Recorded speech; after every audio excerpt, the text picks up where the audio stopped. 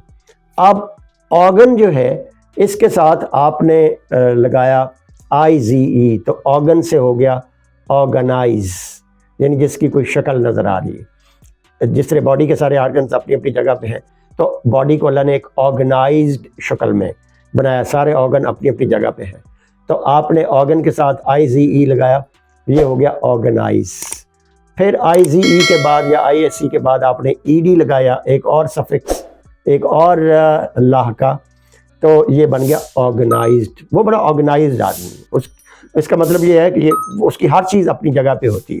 کمرہ آرگنائزڈ حالت میں مجھے چاہیے۔ آپ اپنے اسٹاف کو کہہ سکتے ہیں اپنے آفس کے لیے کہ مجھے یار ہر چیز آرگنائز کر کے دیں، مجھے آرگنائزڈ شکل میں اپنا روم چاہیے، اپنا آفس چاہیے۔ تو اس کا مطلب یہ ہوتا ہے کہ ہر چیز اپنی جگہ پہ ہو۔ اب آرگنائز سے آگے آپ TION اگر لگا دیں تو کیا ہو جاتا ہے؟ آرگنائزیشن۔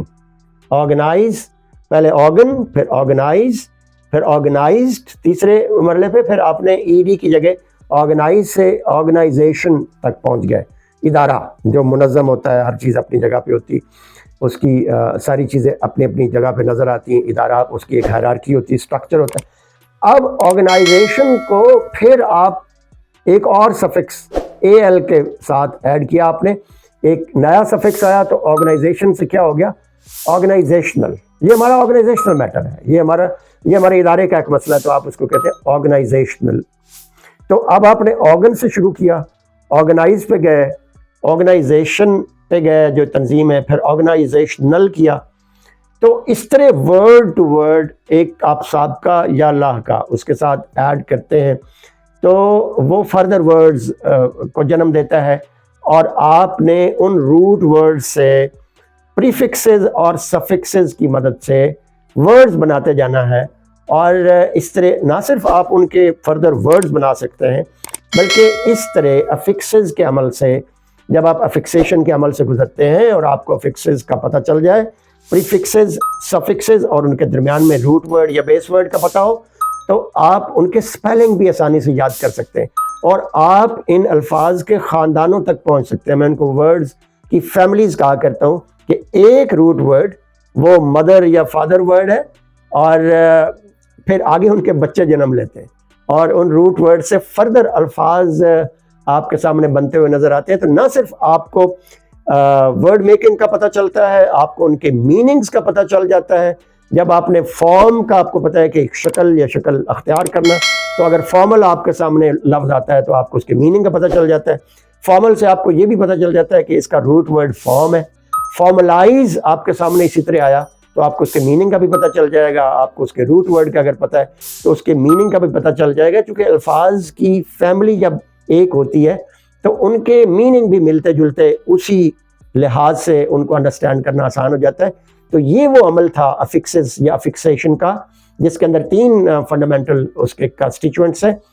روٹ ورڈز یا بیس ورڈز، اس سے شروع میں لگنے والے جو پریفکسز ہیں.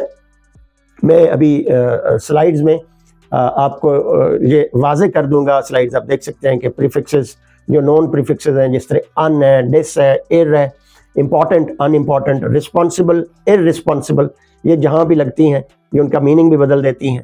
اور پھر جو سابقے ہیں مشہور زمانہ، اے ایل کے ساتھ، آئی زی ای کے ساتھ، ٹی آئی او این کے ساتھ جو سفکسز ہیں وہ بھی میں لسٹ کر دوں گا.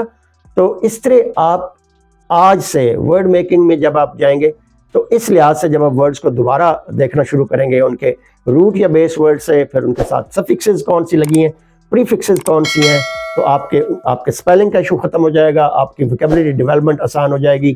آپ کو ان کے میننگز کا آسانی سے پتہ چل جائے گا اور اس ورڈ کی فیملی تک آپ پہنچنے میں کامیاب ہو جائیں گے. امید ہے آج آپ کو اس سیشن میں ورڈ میکنگ کا، ویکیبلری ڈیولپمنٹ کا آسانی سے اندازہ ہو گیا ہوگا کہ کتنا آسان ہے ورڈز کو فردر گرو ہوتے دیکھنا اور ورڈز ڈیولپ کرنا. جب تک ہماری دوبارہ ملاقات ہوتی ہے تب تک اپنا، اپنے اہل خانہ اور گرد و نواح کا خیال رکھیں.